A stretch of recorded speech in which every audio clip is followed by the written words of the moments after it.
Muy bien, ya estamos listos. Entonces, estamos por empezar ya la clase esta tarde, ya hemos tenido nuestra confraternización. Quisiera pedirle a alguno de ustedes que sea voluntario, por favor, que pueda tener la primera oración. ¿Alguien quiere tener la primera oración?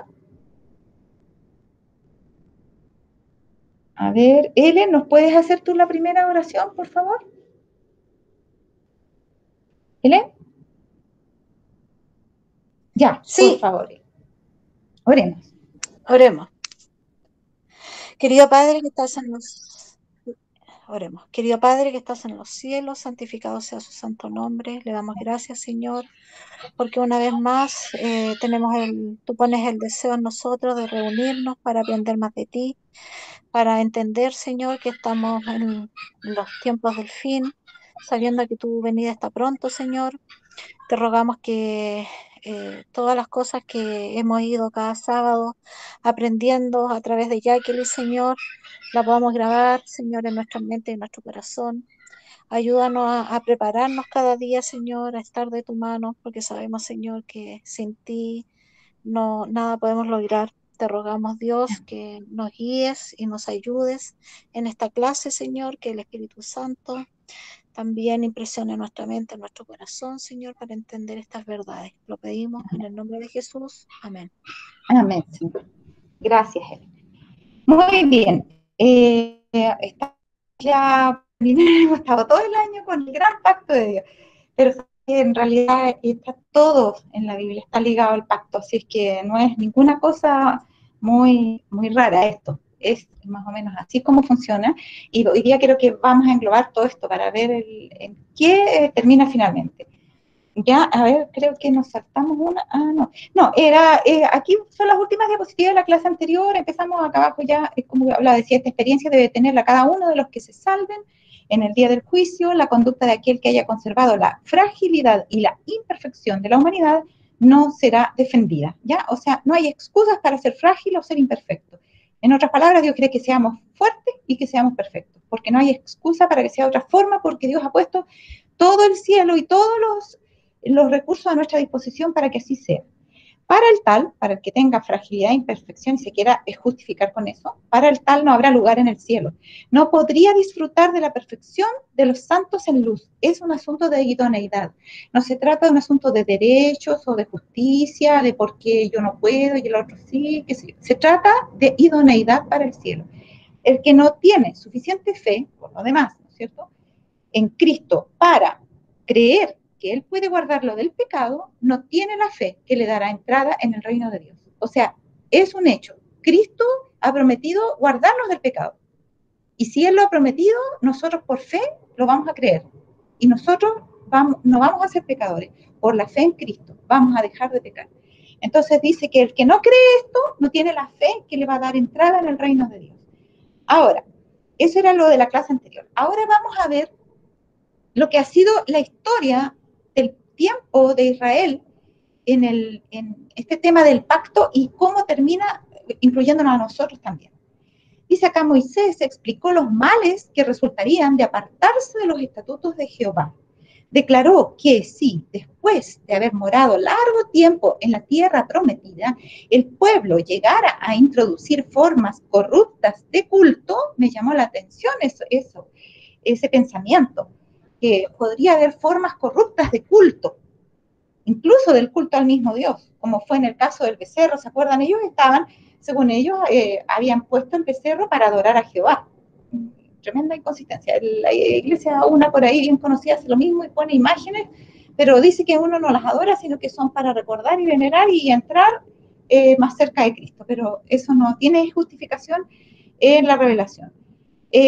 Moisés temía eso, que se introdujeran formas corruptas de culto y que también se inclinaran, dice, ante imágenes esculpidas. Y si rehusara volver al culto del verdadero Dios, la ira del Señor se despertaría y ellos serían llevados cautivos y dispersados entre los paganos. Les advirtió: presto pereceréis totalmente de la tierra hacia la cual pasáis el Jordán para poseerla. No estaréis en ella largos días sin que seáis destruidos. Esa fue la advertencia y la preocupación de Moisés cuando estaba despidiéndose de su pueblo. Él supo que iba a morir, Dios le dijo que iba a morir, y él los llamó fervientemente a recordar lo que había sido toda su historia de constantes rebeliones. Y desde el día que yo os conozco habéis sido rebeldes, les dijo. El libro de Deuteronomio tenemos al comienzo y al final. Deuteronomio 32 es el último discurso, el cántico de Moisés, que lo escribió para que lo cantaran, para que así no se olvidaran de las advertencias y las reconvenciones que Dios les había hecho por sus pecados. Y ahora les dice, si ustedes, o sea, ustedes van a durar poquito en la tierra nueva si ustedes no prestan atención a estas advertencias. Y les dice, y Jehová os esparcirá entre los pueblos y quedaréis pocos en número entre las gentes a las cuales os llevará Jehová. ¿Pasó así con el Israel literal, sí o no?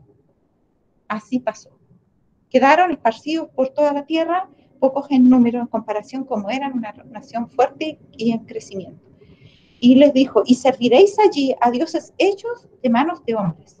Y ustedes pueden ver muchos israelitas, muchos de ellos muy inteligentes, y de verdad que les quedó un legado, yo creo, genético por lo que sus padres hicieron al cambiar un estilo de vida allí cuando Jesús estaba con ellos en el desierto, cuando les dio maná, pan del cielo, cuando les dio un estilo de vida privilegiado. Y ellos hoy día, en general, son gente que se destaca por su inteligencia. Muchos judíos son muy inteligentes, no voy a decir todos, pero muchos todavía poseen algo de lo que quedó, digamos, de esta bendición que Dios les dio como pueblo.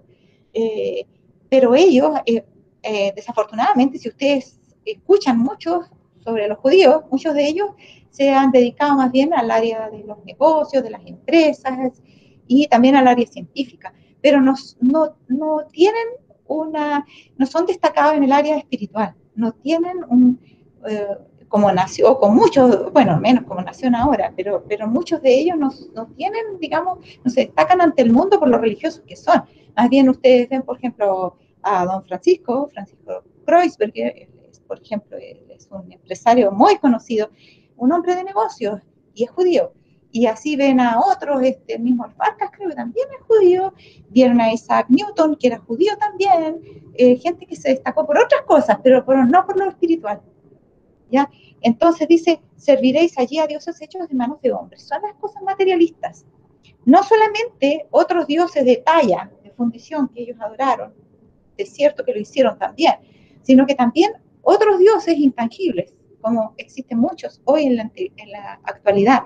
Y les dice, y serviréis allí a dioses hechos de manos, a madera y a piedra, que no ven, ni oyen, ni comen, ni huelen. Esta profecía, que se cumplió en parte en tiempo de los jueces, halló un cumplimiento más completo y literal en el cautiverio de Israel en Asiria y de Judá en Babilonia. ¿Ya? Sabemos que se dividió el pueblo de Israel en las 10 tribus del norte y en Judá, que estaba al sur con una parte de Benjamín y no me acuerdo, Manasés creo que era. Bueno, pero quedó fundamentalmente Judá en el sur, en la tribu de Judá, y las otras tribus estaban al norte. Y las tribus del norte no tuvieron un solo rey que se menciona en la Biblia que tenía a Dios en todos sus días, ni uno. Todos los reyes que les tocaron eran malos, y desviaron al pueblo que también ya era malo. Finalmente se fue primero en cautiverio. Unos 100 años antes que Judá, Israel se fue en cautiverio a Asiria. Dios lo hizo que fuera así. Y después de eso, la nación del sur, Judá, también, por su apostasía igualmente, siguiendo a su hermana mayor, ¿no es cierto?, que era Israel mismo, las 10 tribus, que todos eran Israel, pero en el fondo se le llamó Israel a las 10 tribus después, y a Judá se le llamó Judá, que era la tribu que quedó donde estaba el templo y donde estaba el rey descendiente de David. Los otros fueron reyes no descendientes de David. Y por lo tanto, en su gran sabiduría y poder, Dios preservó, a pesar de que tan culpable era como las tribus del norte, en cierta forma, Judá, Dios le dio unas buenas reprensiones cuando las llevó cautivos a Babilonia, pero los trajo de vuelta porque ahí andaba la simiente. De ahí tenía que venir el Cristo y él los amonestó profeta tras profeta, les advirtió, los estuvo criando porque tenía que preservarlos y dio la profecía de las 70 semanas para explicar cuánto tiempo más los iba a soportar y cuándo se iba a acabar el pueblo, les iba a tener paciencia hasta cuando, después de venir el Mesías, 3 años y medio después de su muerte, ellos dieran muerte al último profeta que le dieron muerte como pueblo, que fue a Esteban. Y entonces se acabó el tiempo de oportunidad para su pueblo. Pero todo este tiempo Dios estuvo dando alargue, porque en el Mesías que venía allí, y en todo ese caudal de promesas, conocimiento, historia y la palabra de Dios que les había sido confiada, Dios estaba reuniendo allí un potencial de instrucción, de advertencias, de consejos para todo el resto de la humanidad que vendría después, para la nación de los gentiles y para su pueblo remanente del tiempo final. Así es que todo lo que ocurrió allí después en solamente Judá queda como una lección para nosotros hoy. Y después de terminar de soportar a Jehová, a Judá, los esparció por entre las tierras y el evangelio fue dado a los gentiles. Y hoy el cristianismo, estando en un estado entró en un estado de apostasía gradualmente durante 1260 años de tinieblas. Finalmente, ¿no es cierto?, Jesús, el Señor levanta a un pueblo remanente que sale de este cristianismo y que es el remanente final, la Iglesia Adventista del Séptimo Día, con un mensaje final para toda nación, tribu, lengua y pueblo. Entonces, estábamos acá, decía, vamos a ir a ver entonces este resumen que Dios nos hizo en la profecía de Ezequiel 20, de lo que ha sido toda esa historia de amor no correspondido de Dios, como yo he dicho más de una vez. Versículo 1, perdón, no.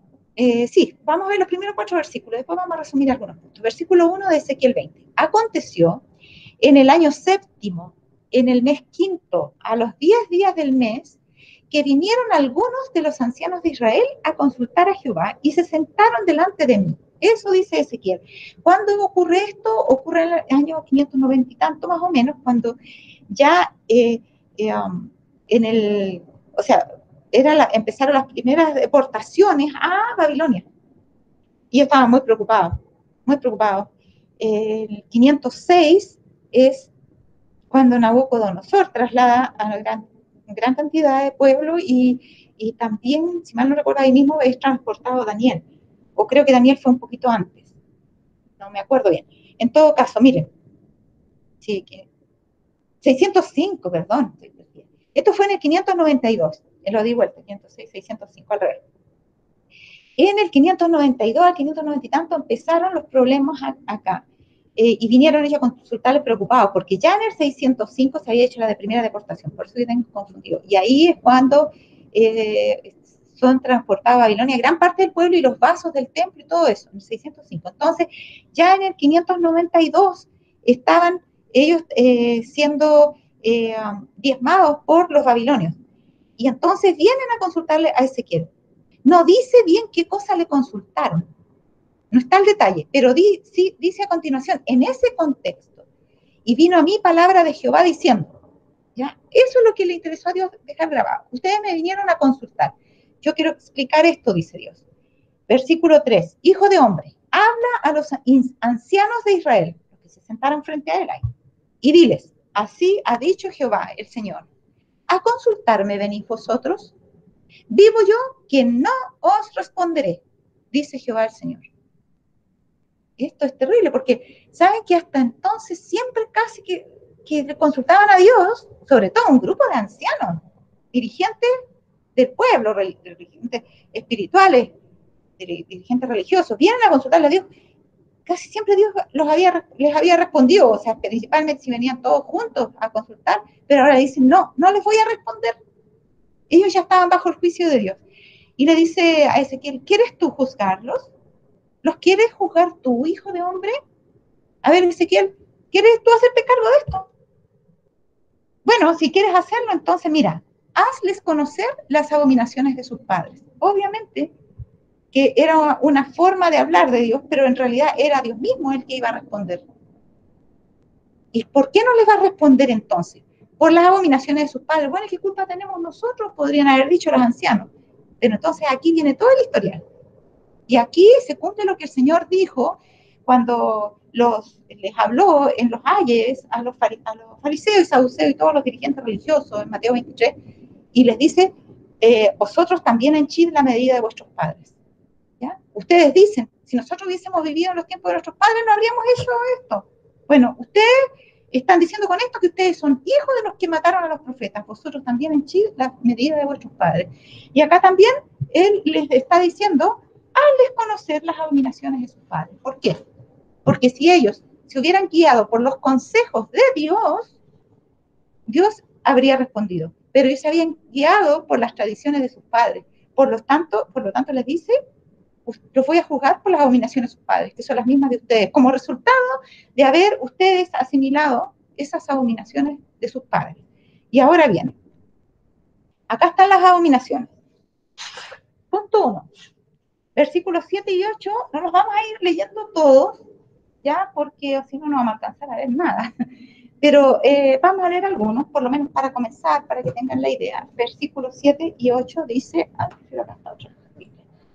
dice así: entonces les dije, cada uno eche de sí las abominaciones de delante de sus ojos, y no os contaminéis con los ídolos de Egipto. Yo soy Jehová vuestro Dios. Entonces, mas ellos se rebelaron contra mí, y no quisieron obedecerme. No echó de sí cada uno las abominaciones de delante de sus ojos, ni dejaron los ídolos de Egipto. Y dije que derramaría mi ira sobre ellos para cumplir mi enojo en ellos, en medio de la tierra de Egipto. O sea, primero les dice, no quisieron, la acusación es, que no quisieron apartar de sus ojos las abominaciones de la tierra de Egipto. O sea, en sus ojos mentales. Seguían mirando a Egipto, así como la mujer de Lot seguía mirando a Sodoma. Seguían mirando con cierta atracción esas abominaciones. Y les dijo, no quisieron apartar sus ojos de la abominación de la tierra de Egipto, ni tampoco dejaron de contaminarse con los ídolos de ellos. Por lo mismo, porque nosotros nos transformamos en aquellos que admiramos, que miramos y que frecuentamos. Y ellos entonces se contaminaron con ellos, eso que tenían delante de sus ojos, que eran las abominaciones de la tierra de Egipto. Dios dijo que los destruiría allí, en medio de Egipto, pero no lo hizo por causa de sí mismo. Versículos 8 y 10. Dice así, mas ellos se rebelaron contra mí y no quisieron obedecerme. No echó de sí cada uno las abominaciones de delante de sus ojos, ni dejaron los ídolos de Egipto. Y dije que derramaría mi ira sobre ellos para cumplir mi enojo en ellos en medio de la tierra de Egipto. ¿Se fijan? En medio de la tierra de Egipto, ahí mismo Dios los iba a destruir. ¿Qué pasó allí? Vamos a ver un poquito qué pasó allí, porque tiene un parecido, todas estas cosas tienen un parecido con lo que ocurre con nosotros, porque acuérdense que lo que leímos hace rato ya y lo venimos repitiendo, es que los hombres de Dios hablaron más para nuestro tiempo que para sus días, y que estas advertencias fueron dejadas para nosotros en quienes han terminado los fines de los siglos, o donde están terminando, ahora mismo. En su servidumbre los israelitas habían perdido hasta cierto punto el conocimiento de la ley de Dios y se habían apartado de sus preceptos. El sábado había sido despreciado por la generalidad y las exigencias de los comisarios de tributos habían hecho imposible su observancia. O sea, de hecho, habría sido posible, pero habrían sido muertos. ¿Ya? Ahora, Dios, si ellos hubieran estado dispuestos a obedecer, a pesar de, podría haberlos librado. Obviamente, yo creo que sí. Pero lo cierto es que ellos eran débiles y en ese sentido se dejaron llevar y era para su condición imposible observar el sábado, para su ignorancia, su falta de fe, la condición en que estaban. Pero Moisés había mostrado a su pueblo que la obediencia a Dios era la primera condición para su liberación. Cuando él llega, tiene una reunión con ellos, cuando él viene de Madián a Egipto, se encuentra con Aarón, reúne a los ancianos y les explica que la primera condición para su liberación era guardar el sábado. Y dice, los esfuerzos hechos para restaurar la observancia del sábado habían llegado a los oídos de sus opresores. Vamos a ver que continuamente Ezequiel 20, si ustedes lo quieren estudiar más después, está hablando acerca de la observancia del sábado, una y otra vez. Y saben ustedes, esto es muy importante porque nosotros leímos que el que guarda el sábado, como Dios ha dicho, ha guardado toda la ley. Eso decía la declaración que vimos la otra vez acá. Bueno, más de una vez la hemos visto. ¿Por qué? Porque es la más sutil de todos los mandamientos, es el más sutil de todos. Y por lo tanto, el que guarda eso, que es más sutil, las otras cosas que son más más evidentes, más gruesas, como no matar, no hurtar, esas otras, por ende, ya están observadas. Aquí es cuando ya Dios está hilando más fino. En el sábado uno guarda hasta sus pensamientos para que permanezcan en Dios y para no desviarlos en otras cosas. Entonces dice acá, por eso la importancia, y él le dice, ustedes tienen que restaurar la observancia del sábado. Por supuesto que ellos no entendían todo lo que significa guardar el sábado, pero por lo menos debían empezar a caminar en esa dirección. Y esos esfuerzos que ellos hicieron para restaurar el sábado, la observancia del sábado, habían llegado, dice, a los oídos de sus opresores. El rey, muy airado, sospechaba que los israelitas tenían el propósito de rebelarse. Estoy saltando partes aquí para ir más al punto. Trataría de que no tuviesen tiempo para dedicarlo a proyectos peligrosos. Inmediatamente dictó medidas para hacer más severa su servidumbre y aplastar el espíritu de independencia. El mismo día ordenó hacer aún más cruel y opresivo su trabajo, que tenían que buscar la paja para hacer los ladrillos, no solamente hacerlo, sino buscar la materia prima para hacerlo. Ahora dice, los hebreos, eso está en Patriarca y Profeta de la edición del año 54, página 263. Los hebreos habían esperado obtener su libertad sin ninguna prueba especial de su fe, sin penurias ni sufrimientos verdaderos.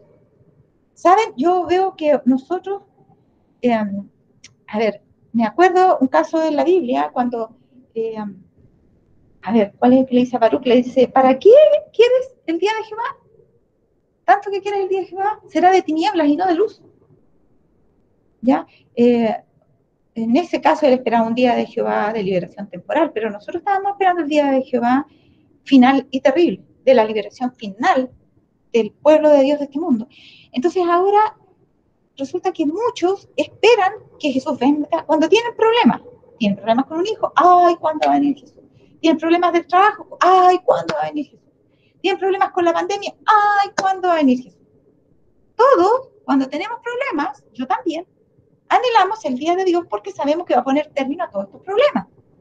Pero no nos acordamos que ese día, para llegar a ese día de liberación, va a haber que pasar por muchas penurias y sufrimientos. Y los hebreos, en este caso, que estaban pensando en su liberación, dice que ellos habían esperado obtener su libertad sin ninguna prueba especial. Nosotros vamos a tener un zarandeo muy especial. Sin ninguna prueba especial de su fe, sin penurias ni sufrimientos verdaderos.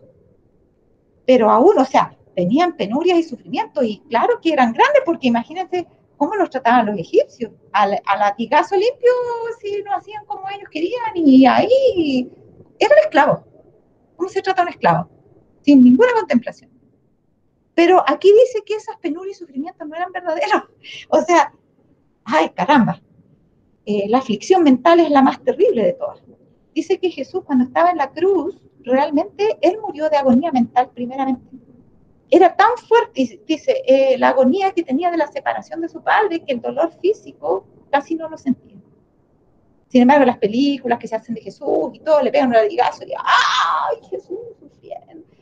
Pero claro, tiene que haberle dolido y todo. Pero dice que a veces eso casi no se sentía, dice, en el deseo de toda la gente, por la fuerza del dolor de la separación de su padre, porque él tenía, su fuerte estaba en lo espiritual, no en lo físico. Aunque le dolía igual que a nosotros, tenía el mismo físico que nosotros, que le dolía igual, y más todavía tuvo que usar de su divinidad, y eso, bueno, tiene que ver con el estudio del tema de la encarnación, para aumentar la capacidad para alcanzar a sufrir todo lo que tenía que sufrir. O sea, sí usó la divinidad Jesús, usó, pero la usó en contra suya, no a su favor. En este caso, para ampliar la capacidad de sufrimiento para poder cargar con todo el sufrimiento de toda la humanidad. Por eso que Jesús sufrió en la cruz como nadie ha sufrido jamás. Sufrió el castigo del pecado de todos los pecadores, con una agonía que tuvo que ser, ¿cómo se llama? Tuvo que dársele una base. No es que haya sentido menos dolor, no, tenía que sentir todo ese dolor, pero sin morirse. Eso era. Entonces, ahí está la cita por ahí, a ver. Si me acuerdan, se las doy, ¿ya? Si me acuerdan, se las pongo, ¿ya?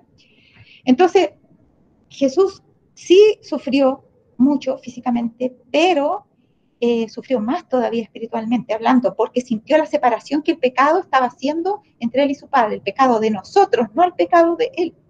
Ahora, en cuanto a estos sufrimientos, dice que en cierta forma me da a entender como que aquí no son considerados sus penurias y sufrimientos como verdaderos, porque dice, los hebreos habían esperado tener su libertad sin ninguna prueba especial de su fe, sin penurias ni sufrimientos verdaderos. O sea, todo va a ser lindo, salgamos y no nos van a hacer nada, nos van a abrir la puerta y decir, muy bien, váyanse. No. Pero aún no estaban preparados. Bueno, no está hablando de que no tenía sufrimiento en realidad ni penurias verdaderos. Está enfocado a la expectativa de cómo iba a ser la liberación. La liberación para ellos iba a ser sin penuria ni sufrimiento. Ahora, la liberación para nosotros al final, en sí misma tampoco va a ser con penuria y sufrimiento, pero la antesala a la liberación va a ser con mucha penuria y mucho sufrimiento. Pero aún dice, no estaban preparados para la liberación. Tenían poca fe en Dios y no querían soportar con paciencia sus aflicciones hasta que Él creyera conveniente obrar por ellos. En otras palabras, no eran tolerantes al silencio de Dios. Ellos no estaban dispuestos a esperar mucho tiempo. O sea, ya, Dios, libéranos, pero rápido, porque la cosa se está poniendo complicada, así que apúrate. No. Ellos no querían soportar con paciencia sus aflicciones hasta que Él creyera conveniente obrar por ellos. Muchos se conformaban con permanecer en la servidumbre. O sea, el problema es ese, que llega un momento que ya nos conformamos. Aquí mismo en la pandemia, ¿cuál es el problema que está viendo ahora? Que mucha gente ya le perdió un poquito el miedo al coronavirus. Entonces salen para todos los lados, se contagian. Bueno, ahí hay muchas otras cosas que hablar, pero no es el tema. Pero a lo que vamos sí es a que esto, que muchos se conformaban. ¿Con qué? Con permanecer en la servidumbre. Muchos también en este mundo se conforman con permanecer en el pecado. No sacan las cuentas de que el pecado no los hace felices. No ven que el pecado... A ver, yo me acuerdo, el pastor Doug Batchelor en una predicación como que hablaba, y hablaba de sus años en que estuvo sin Cristo. Cuando tomaba, se había ido de ermitaño a una cueva por ahí, y cuando le entregaron el mensaje fue a celebrar y estuvo 3 días borracho. Fue al pueblo y se emborrachó para celebrar que había conocido a Cristo, porque no sabía nada. Y bueno, y a él habla de su cambio de vida. Y habla de ahora, como él ve a la gente del mundo que sufre con el alcoholismo, sufre con las tradiciones de sus amigos, sufre con las enfermedades, sufre con la incertidumbre del futuro, una pila de cosas. Y después, y él dice, bueno, ahora ustedes no quieren conocer a Dios, quieren seguir gozando todavía, todavía quieren gozar un poquito más, siguen gozando nomás. Dice, a mí Dios me ha bendecido, yo tengo, y empieza a hablar de las cosas que Dios le ha dado a él, ahora, en su nueva vida. Pero por sobre todas las cosas, la paz y la tranquilidad de saber que somos aprobados por el Señor y que estamos dentro de un proyecto de vida del Señor para nosotros, que Dios tiene un plan, que nuestra vida no va a andar dando rumbos por ahí, tumbos por aquí, por allá, y si el Señor nos llamara a descansar, eso sería un honor y un privilegio, y que tenemos asegurada una vida eterna, de eterna felicidad. Entonces, acá dice que muchos se conformaban con permanecer en la servidumbre, o sea, no querían que les movieran el piso, estaban acostumbrados a eso, y aunque les hablaran de cosas mejores, preferían diablo conocido que santo por conocer, como se dice, ¿no? Ellos preferían eso antes que enfrentar las dificultades que acompañarían el traslado a una tierra extraña. Y los hábitos de algunos se habían hecho tan parecidos a los de los egipcios que preferían vivir en Egipto.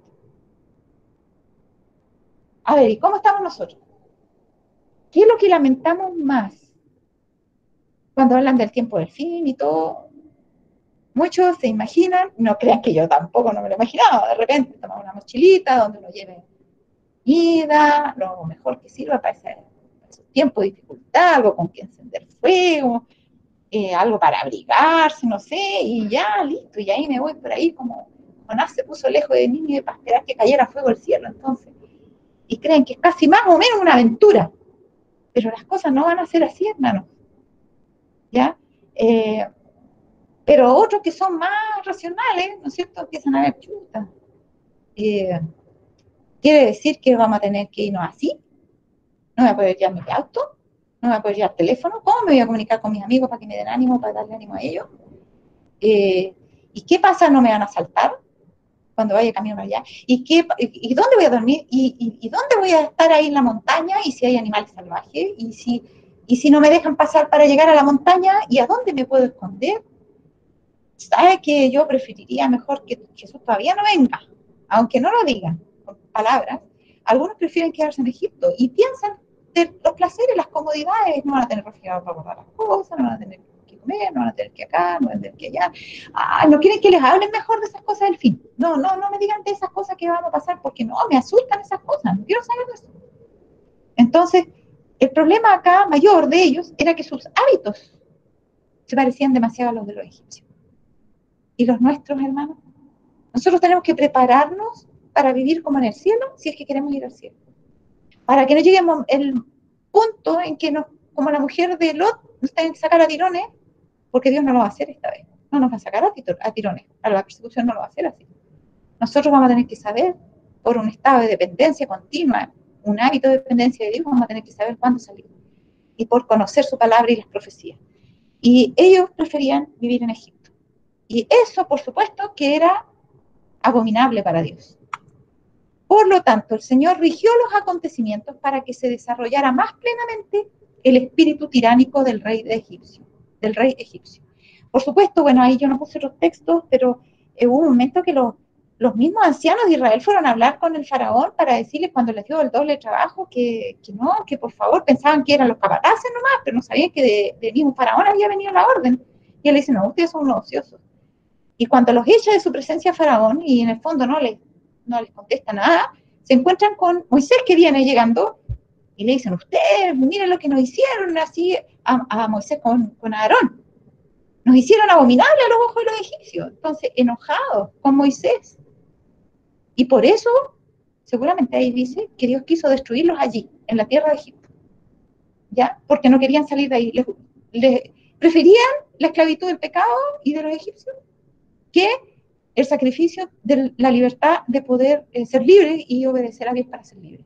Ahora dice, rigió los acontecimientos del Señor para que se desarrollara más plenamente el espíritu tiránico del rey de Egipcio. No es que hizo que fuera así, sino que él fue poniendo barandas por aquí y por allá para que las cosas, en medio de las decisiones humanas, tomaran el rumbo en el cual ellos se iban a dar cuenta de cuán terrible era el faraón. Hasta entonces había sido más o menos la rutina de todos los días, tener que levantarse muy temprano, ir allá, hacer todo lo que los egipcios le dijeran, hasta trabajar a horas extraordinarias y todo lo que sea, aunque les doliera un piececito, y marchar, y que de repente un latigazo, pero volver a su casa, comer, estar un rato, y eso, se habían acostumbrado a esa rutina.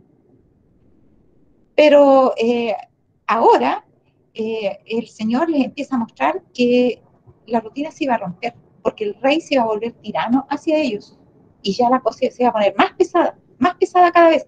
¿Y para qué lo iba a hacer? Para revelarse él, Dios, a su pueblo. Cuando vieran su justicia, su poder y su amor en los juicios que mandó sobre Faraón y sobre los egipcios, elegirían dejar a Egipto y entregarse a su servicio. Es decir, no. Les iba a dar miedo seguir bajo la tutela de Faraón. Este es capaz de matarnos a todos. No, aquí no.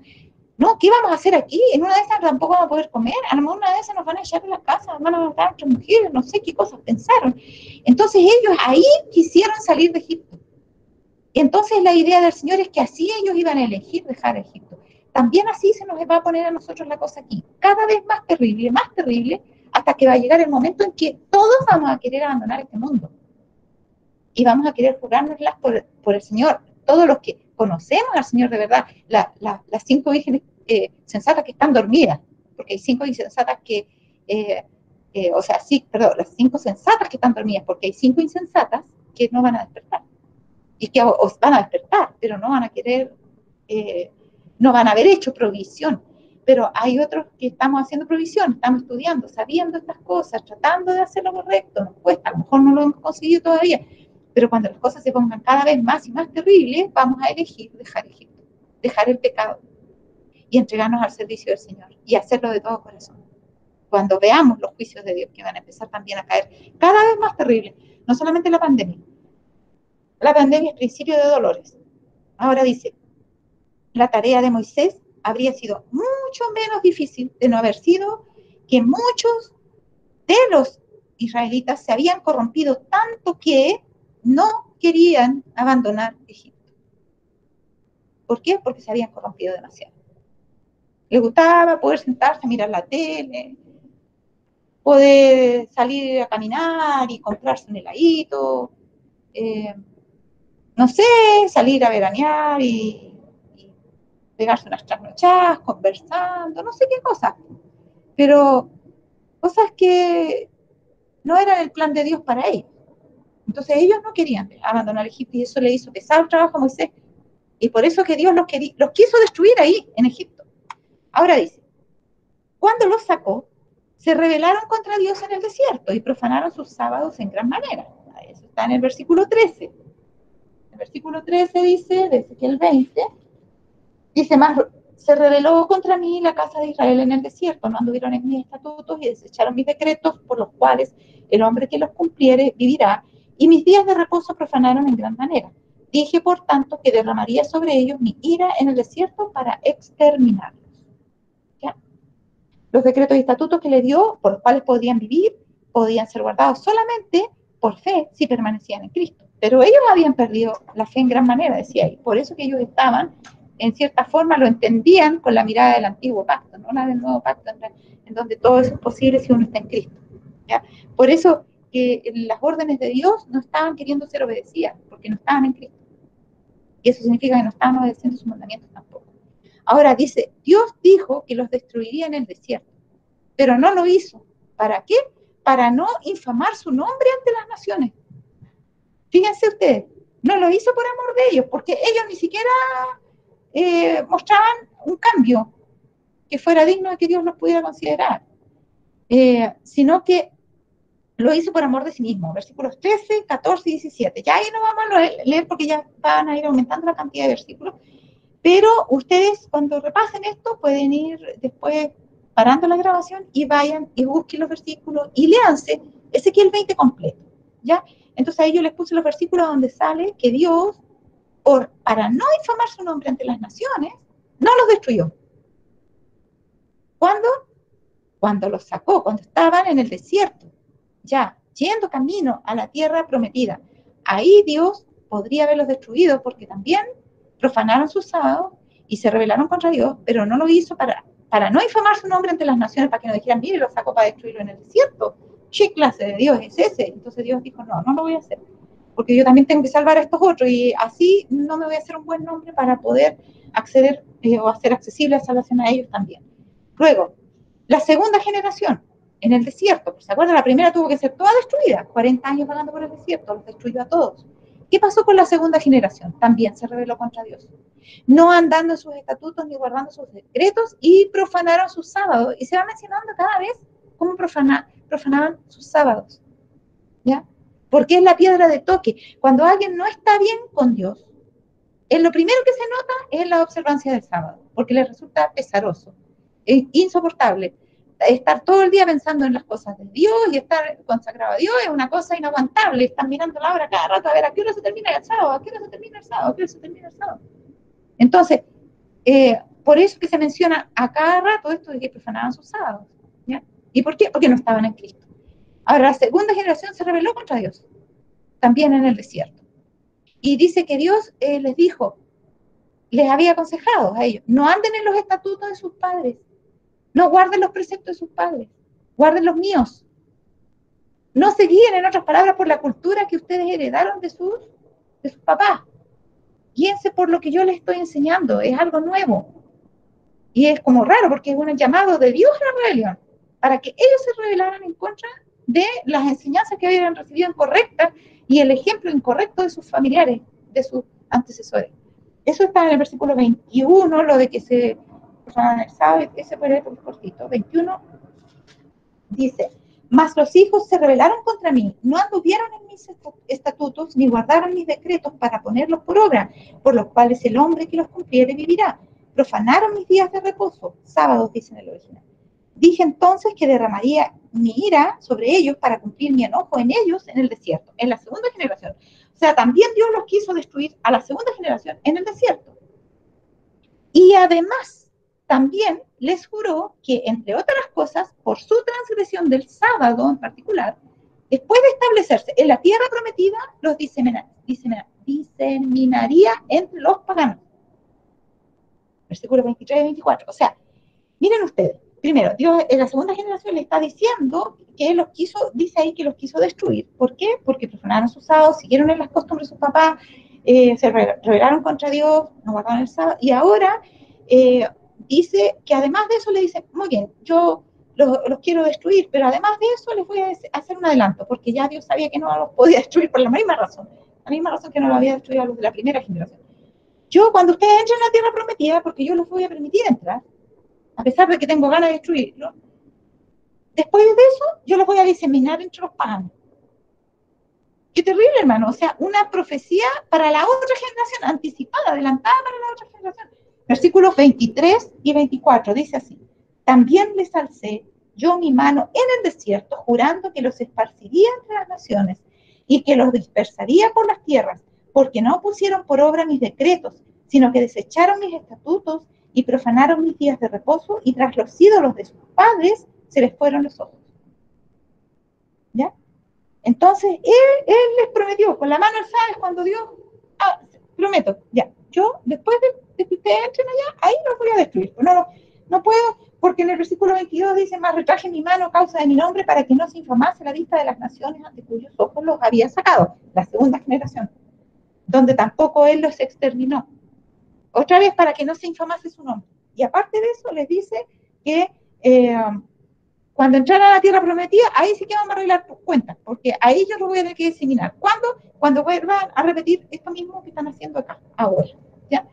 Ahora, aunque no se atrevían a cometer transgresiones tan osadas como la que recibiera tan señalado castigo, yo voy a dar la explicación después de un hombre que andaba recogiendo leña en día de reposo, y Dios mandó que lo apedreara a toda la congregación, porque ellos lo tomaron preso y le preguntaron a Dios, ¿qué hacemos con este hombre que anda recogiendo leña en sábado? Y sabes de que a veces en los campamentos nosotros, la gente antes que se ponga el sol, campamentos adventistas, empiezan a buscar leñita para llevar para... Pero saben que acá fue lo más osado, porque dice que este hombre se le había dado la advertencia que no debían hacer fuego en sábado ni nada en sábado, y él como forma de desafío adrede salió a buscar leña en sábado. Eso lo detalla el Espíritu de Profecía, pero no vamos a entrar en eso. Ahora dice, aunque no se atrevían a cometer transgresiones tan osadas como la que recibiera tan señalado castigo, eran, sin embargo, muy negligentes. No desafiantes necesariamente, pero negligentes en la observancia del cuarto mandamiento. ¿Cómo estamos, hermano, con los extremos del sábado? Yo también me pongo en eso. Me cuesta mucho para cuando llegue el sábado estar lista ya para guardar el sábado. Porque me falta que dejar algo adelantado para el desayuno, o que me falta que bañarme, quedar lista para acostarme, o algo falta, pero no quedo lista. Y uno lucha, pero no con todas las fuerzas, porque estoy segura que si me dijeran que sabrá llegar, no sé, una visita especial o algo, yo estaría lista. Yo me conozco, yo sé que lo haría, no sé qué haría, pero estaría, pero como es la llegada del sábado nomás, uno como que se relaja un poco y va muy tranquilo y como que no está pensando, ya, me quedan, qué sé yo, media hora, aquí vamos a tener que cortar. No, hermano. Y eso que muchos que me ven piensan que la manera de guardar el sábado mía es perfecta, o sea, ellos, ojalá yo lo guardara como tú, pero no, hermano, yo todavía creo que no guardo el sábado como lo debo guardar. Así que es muy importante observar nuestros pensamientos, observar nuestros planes, estar alerta, es disciplina espiritual.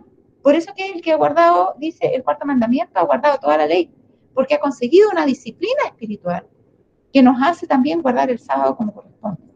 Ahora dice, han señalado castigo, eran muy negligentes en la observancia del cuarto mandamiento. Dios declara por medio de su profeta, mis sábados profanaron en gran manera. Y dice el hermano Paida ahí, vea Ezequiel 20, 13 al 24, está citando justamente lo que hemos visto, de cómo ellos profanaron en gran manera el sábado. Y esto se enumeró entre los motivos por los cuales se excluía a la primera generación de la tierra prometida. ¿Ya? A la primera generación. Se la sacó de la tierra prometida por transgredir el sábado. No se las dejó entrar a la Canaán. Pero sus hijos no aprendieron la lección. Tal fue su negligencia del sábado durante los 40 años de peregrinaciones que a pesar de que Dios no les impidió entrar en Canaán, declaró que serían diseminados entre los paganos después de establecerse en la tierra prometida. ¿Ya? Patriarca y Profeta 4:34.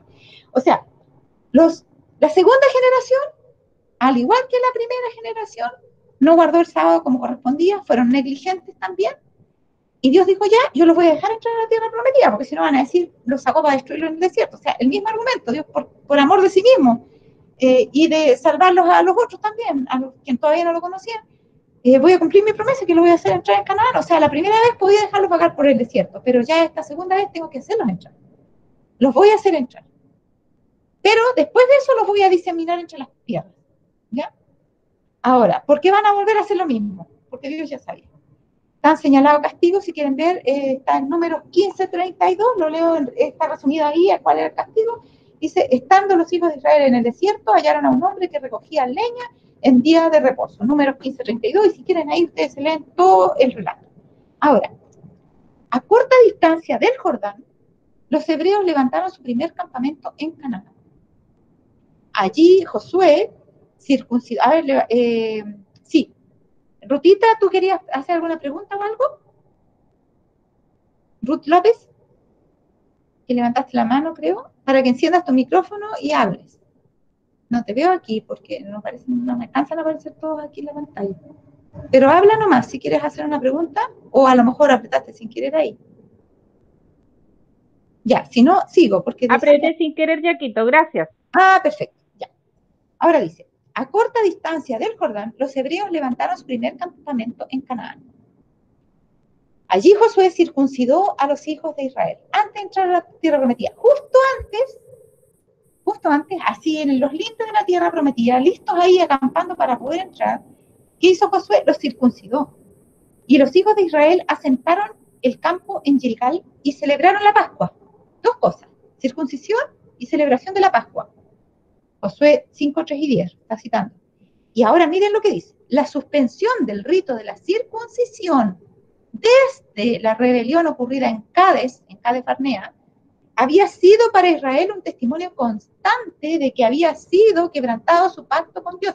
Eso fue en Cades Barnea cuando ellos, cuando se levantó Coré, Datán y Abiram, creo que era, que no querían que los, si estoy equivocada me corrigen, pero creo que es ahí, cuando no querían que los gobernara Moisés. ¿Ya? Que todo tenía que hacerlo Moisés y por ellos también, todo el pueblo era santo, que no necesitaban que todo tenía que decir Moisés lo que tenían que hacer. Y en esa rebelión se suspendió el rito de la circuncisión. Me gustaría bien acordarme si fue esa. Si alguien busca Cades, me dice si fue esa rebelión, la de Cades Barnea o no. No la miré, la verdad debería haberla mirado. ¿Ya? Ahora, la suspensión del rito de la circuncisión desde la rebelión ocurrida en Cades había sido para Israel un testimonio constante de que había sido quebrantado su pacto con Dios. Es como que Dios dijera, de aquí en adelante no se bauticen más. Porque acuérdense que la circuncisión es parecido a lo que hoy es el bautismo, que era la señal de entrada al pueblo de Dios. Y esa circuncisión había sido suspendida. ¿Cuántos años llevan sin circuncidarse? 40 años. Ahora dice, para retomar aquí, dice que desde la rebelión ocurrida en Cádiz había sido para Israel un testimonio constante de que había sido quebrantado su pacto con Dios, del cual la circuncisión era el símbolo señalado. Y la suspensión de la Pascua, ¿también se había suspendido la Pascua? Sí, también se había suspendido la Pascua. Ceremonia conmemorativa del libramiento de la servidumbre egipcia, había evidenciado el desagrado que causara al Señor el deseo de Israel de volver a esa servidumbre. Cuando dijeron, no, vámonos a Egipto de vuelta nomás, porque no, aquí nos trajeron para morirnos de hambre en el desierto. ¿Se acuerdan que pidieron codornices? Porque decían, no, nosotros queríamos la olla de Egipto y la cuestión. Y Dios le desagradó tanto eso, que Dios ordenó que se suspendiera la Pascua, que no le celebraran más. Había dos ritos que se habían suspendido, la circuncisión y la Pascua. 40 años suspendidos. Y cuando llegan a los lindes de la tierra prometida, Dios los rebautiza. O sea, restablece la circuncisión y restablece la Pascua. Dice, había evidenciado el sagrado que le causara al Señor el deseo de Israel de volverse a certidumbre. Pero habían terminado los años de su repudiación. ¿Qué significa? ¿Saben en qué se usaba la palabra del repudio o la repudiación, que era el repudio? en el caso de infidelidad matrimonial, o cuando en el tiempo de Israel un esposo repudiaba a la mujer casi por cualquier causa, ¿ya? Pero la única causa válida, según Jesús, era la fornicación o el adulterio. Pero acá esto se compara con una repudiación. En otras palabras, ellos habían sido infieles a sus votos matrimoniales con Cristo como nación. Ellos eran la esposa del Señor, pero habían faltado sus votos y habían sido recibido un voto, una carta de repudio de parte del Señor. Y en esa repudiación Dios les había hecho suspender la señal del pacto y la Pascua, que era la circuncisión y la Pascua. Ahora habían terminado los años de su repudiación. Dios reconocía nuevamente a Israel como su pueblo y se restablecía la señal de su pacto. ¿Cuál era la señal de su pacto? La circuncisión. El rito de la circuncisión se aplicó a todo el pueblo que había nacido en el desierto. Ninguno de ellos estaba circuncidado, ninguno. Y el Señor le declaró a Josué: hoy he hecho rodar de sobre vosotros el oprobio de Egipto. Josué 5:9. ¿Ya? Las naciones paganas habían mirado con oprobio al Señor y a su pueblo porque los hebreos no habían tomado posesión de Canaán. O sea, se burlaban de ellos. Salieron de Egipto hace 40 años que iban a la tierra prometida. Y todos estos 40 años se los han llevado puro dando vueltas en el desierto. Y se burlaban, tanto de Dios como de ellos. ¿Ya? Entonces, ¿por culpa de Dios? No, por culpa de ellos que habían sido infieles a Dios y no le habían permitido cumplir su promesa. ¿Hay un parecido hoy? Sí, hay un parecido. Pedro habla de muchos burladores que dicen, desde el día de cuándo que nosotros no vemos aquí que Dios venga, y dicen que Dios va a venir, que Dios va a venir, que Dios va a venir, y Dios no viene. ¿Por qué Dios no ha venido? ¿Porque no quiere? No, no ha venido porque nosotros somos infieles. Y lo vimos en las clases. Y vimos las razones. ¿Fijan? Esto por eso es un resumen de eso. Por eso Dios no ha venido. Porque nosotros, su esposa, hemos sido repudiados por el Señor, estamos destituidos del Espíritu Santo, como decía en las citas que vimos. Y ahora acá tenemos un paralelo en lo que ocurrió en la antigüedad. Las naciones paganas habían mirado con oprobio al Señor y a su pueblo porque los hebreos no habían tomado posesión de Canaán. Nosotros tampoco la hemos tomado. No habían tomado posesión de Canaán como lo esperaban, poco después de haber abandonado Egipto. Sus enemigos se habían regocijado porque Israel había errado tanto tiempo en el desierto y habían declarado en son de burla que el Dios de los hebreos no podía introducirlos en la tierra prometida. O sea, nosotros hablamos de la segunda venida, Dios no puede venir, parece. Se burlaban así como se burló Elías de los adoradores de Baal. Ahora el Señor había manifestado señaladamente su poder y favor al abrir el Jordán ante su pueblo, y sus enemigos ya no podían tenerlos en oprobio. O sea, el día que nosotros dejemos de hacer pasar vergüenza al Señor, el día que nosotros nos rindamos a las exigencias del Señor y que dejemos de ser voluntariosos y buscar nuestra propia voluntad y de ser negligentes, cuando eso ocurra, Dios, como decía en las clases que vimos, nos va a sellar y nos va a dar el Espíritu Santo, porque se va a ver cerciorado de que ya no lo vamos a defraudar. Y entonces, cuando nos dé el Espíritu Santo, rápidamente van a ocurrir los acontecimientos que nos llevan a su segunda venida, y va a venir en esa generación el Señor. Entonces, dice, ahora el Señor había manifestado señaladamente su poder y favor al abrir el Jordán ante su pueblo, y sus enemigos ya no podían tenerlos en oprobio. Por eso el Señor, a pesar de que sabía que ellos todavía del todo no habían aprendido a guardar el sábado como correspondía, aún así dijo, los voy a hacer entrar a la tierra prometida, porque ya el oprobio era demasiado y las naciones estaban no solo creyendo en los israelitas, sino en el Dios de los israelitas, en la salvación del Dios de los israelitas, y no querían hacerlo su Dios porque no era capaz de introducirlo en la tierra prometida. ¿Se fijan? Entonces, ahora también Dios va a hacer a la fuerza entrar a su pueblo en los vínculos del pacto, y eso es lo que tenemos que ver. ¿Y cuáles son su pueblo? Nosotros. Ahora miren, punto 4. En la tierra prometida se rebelaron siendo idólatras. O sea, lo que el Señor había previsto se cumplió exactamente. Sí. Y fueron súper idólatras. Porque tenían, mientras más abundancia tiene la tierra y mientras más beneficio, más grande es la apostasía. Acuérdense por qué destruyó a los antidiluvianos. Porque dice que mientras más abundancia y cosas tenían, más se depravaban. Las riquezas les hacen mal a la mayoría de las personas. Dice que Dios, después del diluvio, ¿qué hizo? Tomó las más grandes riquezas y las escondió debajo de las más altas montañas de la tierra. Porque en ese tiempo, con toda esa riqueza que tenía, más se corrompían. Dice que en los valles y todo estaba lleno de estatuas hechas con piedras preciosas, no de piedra como ahora se hace la estatua, porque abundaban las piedras preciosas y todo eso. Había abundancia de pan.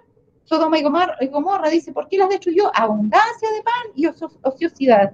Esos fueron los males que hicieron perderse a Sodoma y Gomorra. Ahora dice, en la tierra prometida tenían más abundancia que en el desierto. ¿Qué pasó? Fueron más idólatras. Y fornicaron, dice, tras las mismas abominaciones de sus padres. Usa la palabra fornicación. ¿Por qué? Porque se rebelaron contra el pacto que tenían contra Dios. Ellos eran la esposa del Señor. Pero ahora, nuevamente estaban en condición de ser repudiados por su esposo. Porque abandonaron a Dios y adoraron a los que no eran Dios. Y eso se compara en la Biblia con la fornicación. Ellos fornicaron tras las mismas abominaciones de sus padres. Esos versículos 28 y 30, ¿ya? Que es un resumen, lo vamos a leer. Dice, porque son varios versículos para atrás. Porque yo los traje a la tierra sobre la cual había alzado mi mano, jurando que había de dársela, y miraron a todo collado alto y a todo árbol frondoso, y allí sacrificaron sus víctimas, y allí presentaron ofrendas que me irritan. Allí pusieron también su incienso agradable, y allí derramaron sus libaciones. Y yo les dije, ¿qué es ese lugar alto a donde vosotros vais? Y fue llamado su nombre Bama, hasta el día de hoy. Luego dice, el 29, el 30 dice, di pues a la casa de Israel, así ha dicho Jehová el Señor, no os contamináis vosotros a la manera de vuestros padres y fornicáis tras sus abominaciones. O sea, ¿no se dan cuenta ustedes que están haciendo lo mismo que sus papitos? No se dan cuenta. Ahora, acuérdense que esto le está hablando Ezequiel a los ancianos que vienen a consultar porque se está yendo el pueblo deportado a Babilonia. Y entonces ahí está la pregunta, ¿cómo se dice para hacer reflexionar? Bueno, se me fue la pregunta de... Ya, no importa. La pregunta que le hace el Señor es, ¿acaso ustedes no están haciendo lo mismo que sus papás? ¿Se están contaminando con las abominaciones de ellos? Ahora, en cuanto a nosotros, ¿no habla acaso Ezequiel 9 acerca de las abominaciones de la iglesia adventista del séptimo día, puntualmente, de acuerdo a lo que leímos en las clases pasadas en Testimonios para los Ministros, parafraseándolo o hablando en lenguaje acerca de Ezequiel 9? Sí, son las abominaciones nuestras también. Ahora dice, Dios dice a Ezequiel que le diga esto son resúmenes míos. Dios dice a Ezequiel que les diga a los ancianos que por ser como sus padres, no les responderían. Ellos querían servir al palo y a la piedra. En ese tiempo el palo y la piedra eran los dioses hechos de talla, de palo o de piedra. Pero en este tiempo el palo y la piedra son conceptos más amplios, se refieren a todo lo material. ¿Ya? Versículo 30 al 32 dice, di pues a la casa de Israel, así ha dicho Jehová el Señor, no os contamináis vosotros a la manera de vuestros padres y fornicáis tras sus abominaciones, porque ofreciendo vuestras ofrendas, haciendo pasar vuestros hijos por el fuego, imagínense, os habéis contaminado con todos vuestros ídolos hasta hoy. ¿Saben que la hermana White habla, hace un paralelo entre ellos que ofrecían sus hijos a Moloch, que era, no sé, los pasaban por fuego? Dice que hoy las mujeres del Israel espiritual también ofrecen sus hijos a Moloch al enseñarles la mundanalidad a sus hijas en lo que tiene que ver con la indumentaria. Así dice una cita por ahí, pero no tengo tiempo de verla ahora. Pero acá, porque hay todo un paralelo. Ahora dice, porque ofreciendo vuestras ofrendas, hacéis pasar vuestros hijos por el fuego, os habéis contaminado con todos vuestros ídolos hasta hoy. ¿Y he de responderos yo, casa de Israel? Ustedes que me dicen que por qué, que qué pasa, que quieren hablar conmigo, yo no quiero hablar con ustedes, no les voy a responder. Vivo yo, dice Jehová el Señor, que no os responderé. ¿Ya? Hasta ahí estamos con el versículo 31.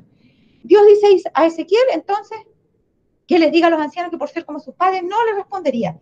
Y el 32 dice, y no ha de ser lo que habéis pensado, porque vosotros decís, seamos como las naciones, como las demás familias de la tierra que sirven al palo y a la piedra. O sea, ustedes andan buscando prosperidad, ¿no? Material, palo y piedra, sus casitas, sus cosas, construir mansiones y vivir aquí cómodo en la tierra. No va a ser como ustedes quieren. Ustedes no van a prosperar aquí en la tierra para siempre con todas sus maldades. No va a ser. Y hace un vínculo el versículo 32 entre la historia de Israel literal y la historia de Israel espiritual. Ahí está el enganche entre lo pasado y lo presente, porque vamos a ver lo que viene a continuación.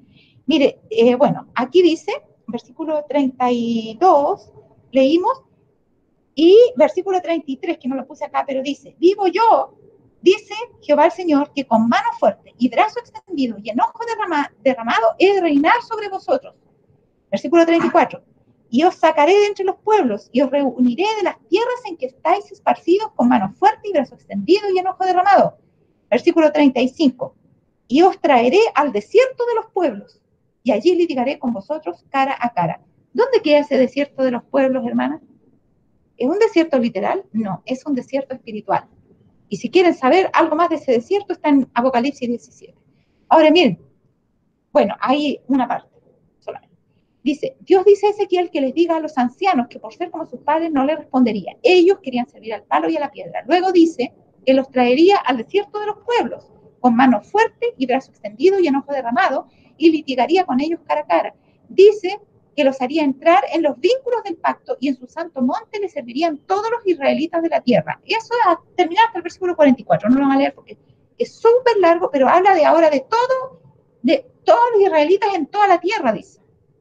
Porque ya está hablando del Israel espiritual. Ya ustedes pueden terminar de leer hasta el versículo 44 y ahí les va a quedar más claro eso. Luego, la cita del Espíritu de Profecía que nos va aclarando. El juicio de los hombres, incluso de los maestros. Miren, vamos a leer algo aquí que nos va a sorprender, porque yo encontré esta cita hoy día, hermano, porque estaba buscando dónde está esa expresión de con brazo extendido y enojo derramado, y encontré esto muy interesante. Está en Fundamental of Education, es un libro que no está traducido al español, Fundamentos de la Educación Cristiana. Nosotros tenemos la educación y la educación cristiana, pero no es lo mismo que los fundamentos de la educación cristiana, que no está en español, así que tuve que traducir del inglés. Y dice, el juicio de los hombres, incluso de los maestros, puede estar muy lejos de lo que constituye la verdadera educación. Los maestros en los días de Cristo no educaron a los jóvenes en el conocimiento correcto de las Escrituras, que son la base de toda educación digna de ese nombre.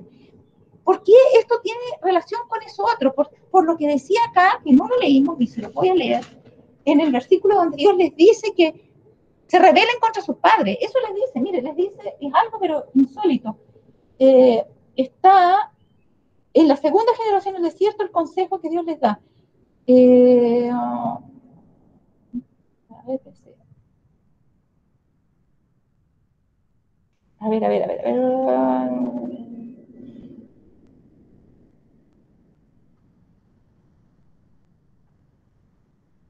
A ver. ¿Dónde está?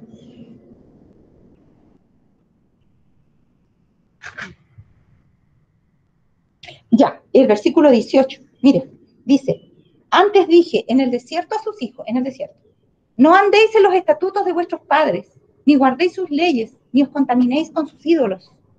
Yo soy Jehová vuestro Dios, andad en mis estatutos y guardad mis preceptos y ponedlos por obra. Digan, por eso decía algo insólito, les dice, no anden en las costumbres de sus papás, no anden en la cultura de sus papás, no anden en sus mandamientos, no anden en su religión. Una religión pervertida, no la parte que Dios les había dado, sino la interpretación que ellos le habían dado. Entonces, fíjense que la hermana White, inspirada por el Señor, nos va a llevar a estos pensamientos. Mire, acá dice, el juicio de los hombres, incluso de los maestros, puede estar muy lejos de lo que constituye la verdadera educación. Los maestros en los días de Cristo no educaron a los jóvenes en el conocimiento correcto de las Escrituras, que son la base de toda educación digna de ese nombre, educación cristiana. La Biblia está llena de conocimiento y todos los que acudan a su estudio con el corazón para comprender encontrarán la mente ampliada y las facultades fortalecidas para comprender estas preciosas verdades de gran alcance. Si ignoran un sencillo así dice Jehová y arrancan del árbol del conocimiento lo que Dios les ha prohibido tener, que es el conocimiento de la desobediencia, su transgresión los lleva a la condenación y al pecado. A ver, ¿en qué consiste este árbol del conocimiento que está haciendo un paralelo con el árbol del conocimiento de la ciencia del bien y del mal? Que le dijo Dios, no lo toquen ni coman de él.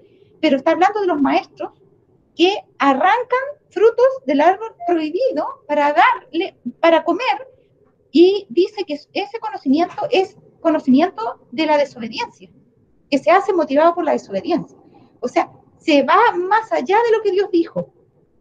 Se cree en las palabras de la serpiente y no en las palabras de Dios. Y esa transgresión los lleva a la condenación y al pecado. ¿Qué pide Dios? Que dice que ellos están ignorando un sencillo, así dice Jehová. Y en vez de eso, arrancan frutos del árbol del conocimiento prohibido, del conocimiento del mal. ¿Ya? Ahora, ¿exaltaremos a tales hombres por su gran conocimiento? ¿Nos sentaremos a los pies de los que ignoran las verdades que santifican el alma? Vivo yo, dice el Señor Dios, que ciertamente con mano poderosa, con brazo extendido y con furor derramado te gobernaré. ¿Por qué la hermana Juárez está citando Ezequiel 20?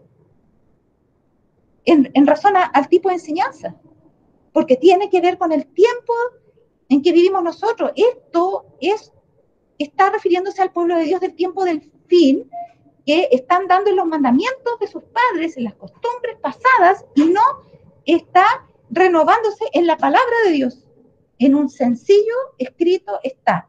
Se está sentando a los pies de los que ignoran las verdades que santifican el alma. Y miren lo que dice luego.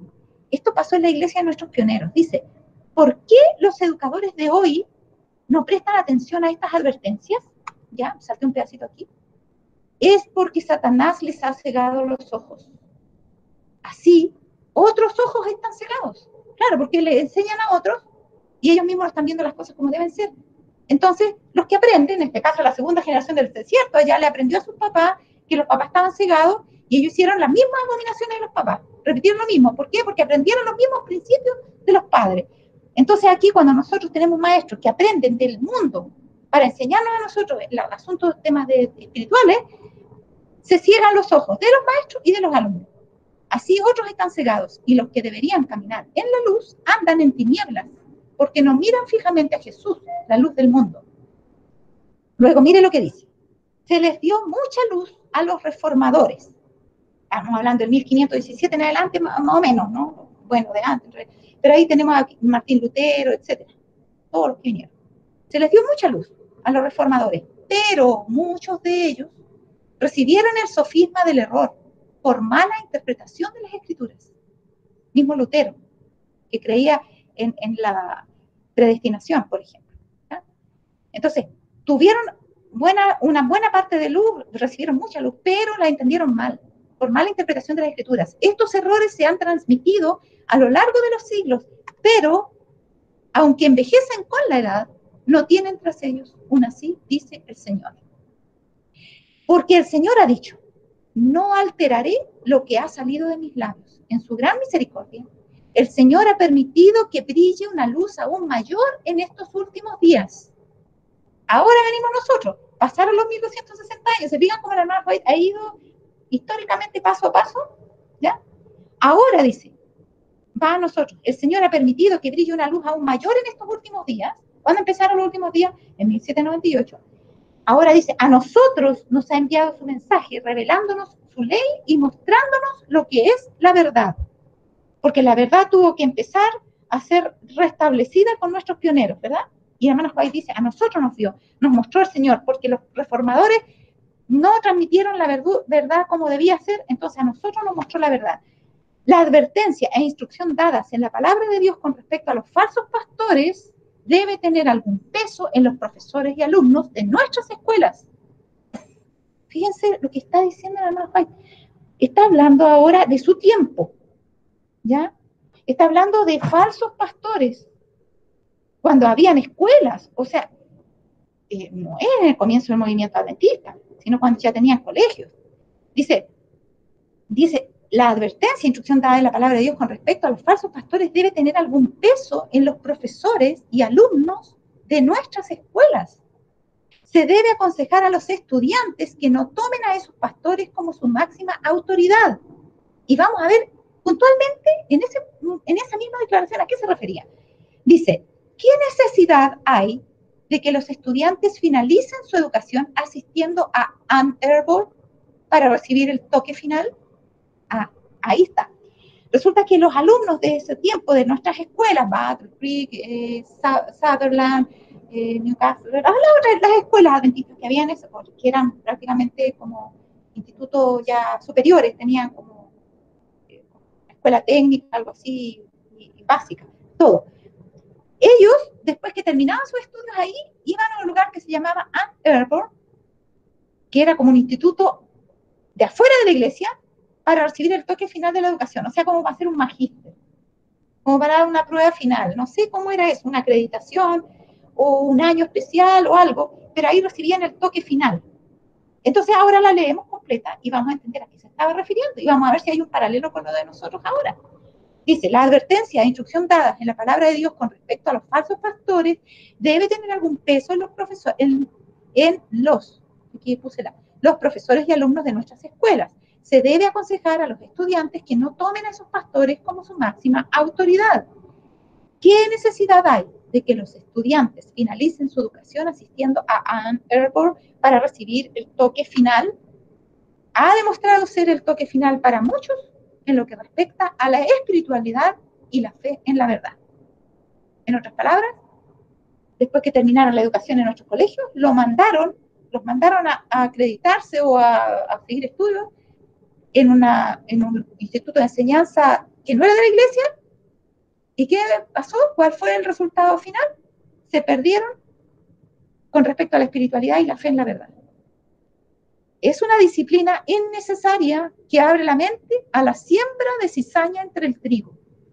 Y saben, lo que reclamaba el pastor Canales es que nuestra iglesia cometió el grave error de comenzar a mandar a los pastores a estudiar y a hacer magíster a universidades teológicas que no son adventistas. Por ejemplo, a mismo Georgetown o otras, no Georgetown, no me acuerdo, pero otras universidades para obtener magíster y otros no.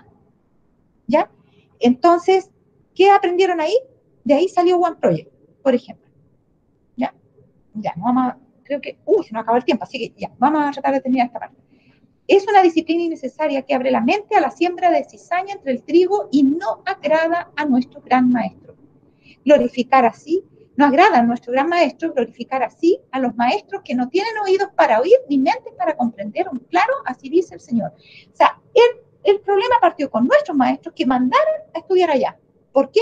Porque ellos estaban apreciando más lo de allá, estaban apreciando el palo y la piedra. Querían a los cartoncitos, esos que vienen de las graduaciones de otros lugares, ¿no es cierto? Querían tener títulos y cosas. Y ellos, al mandar a la gente allá, ellos mismos estaban cegados y hicieron que ellos también quedaran cegados. Ahora dice, es una disciplina innecesaria que abre la mente a la siembra de cizaña entre el trigo y nos agrada a nuestro gran maestro glorificar así a los maestros que no tienen oídos para oír ni mentes para comprender un claro, así dice el Señor. Al honrar así a aquellos que están educando directamente lejos de la verdad, no recibimos la aprobación de Dios. ¿Ya? Ahí está claro. Cuando nosotros mandamos a hacer estudios superiores, entre comillas, superiores, a lugares de instrucción donde no hay temor de Dios, no recibimos la aprobación de Dios.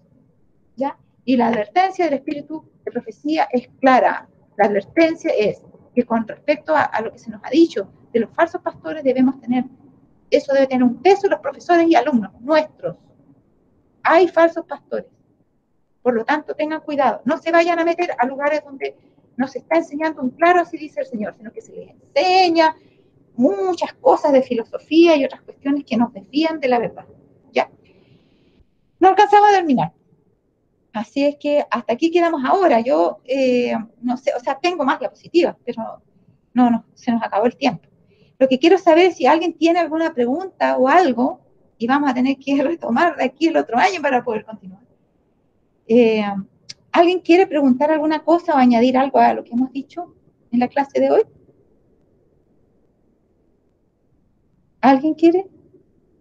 Recuerden que lo último que estábamos hablando, la hermana Fay lo ligaba directamente con hacernos entrar con brazos extendidos y enojo derramado en los vínculos del pacto. ¿Ya? No se olviden de esa parte. ¿Ya? Ella lo cita en relación a esto que estaba pasando de lo que llamamos secularización. ¿Qué es lo que es la secularización? Cuando nosotros mezclamos las cosas de la verdad de Dios con las cosas de este mundo y hacemos una mezcla medio rara, con filosofías del mundo mezcladas con principios de la palabra de Dios. Eso es secularización. ¿Ya? ¿Alguien quiere agregar algo? O si no, ya estaríamos terminando la clase de hoy y de este año y el principio de este otro año, del año pasado y el principio de este año. Y continuaríamos en marzo. Muy bien. Creo que llegó el momento de terminar. ¿Alguien quiere tener, por favor, la última oración? ¿Hay alguien que no haya orado antes? Que pudiera, por favor, tener la oración por nosotros para terminar hoy. ¿Ya? Si no, a ver, ahí dice 4 más, pero no veo quiénes son. Ya, Rutita, ¿puedes tú tener la última oración, por favor? Ruth López. Ya, Quito. Ya, oremos. Ya. Amoroso Padre que moras en el cielo, santificado sea tu divino y santo nombre. Te queremos agradecer, mi buen Dios, el poder haber tenido una reunión más en el cual podemos estudiar tu palabra, en el cual podemos conocerte y conocer el tiempo que estamos viviendo, Señor. Darnos cuenta cada día a través de tu palabra, Padre Celestial, que tú estás cerca de nosotros y que tenemos que estar a cuenta contigo para poder esperarte preparados para tu regreso. Ayúdanos, mi buen Dios, perdónanos nuestras faltas y guíanos por el camino de este mundo para que podamos salir airosos de todas las pruebas que Satanás tratará de hacernos. Bendice grandemente a Jacqueline, a todos los hermanos del grupo y así a todos tus hijos, Señor, para que podamos estar unidos, Señor, en un solo espíritu, con mucha fe y rogando cada día en oración y estudiando cada día tu palabra. Bendícelo, lo rogamos humildemente, en el nombre amado de su Hijo Jesús. Amén. Amén. Amén. Muy bien.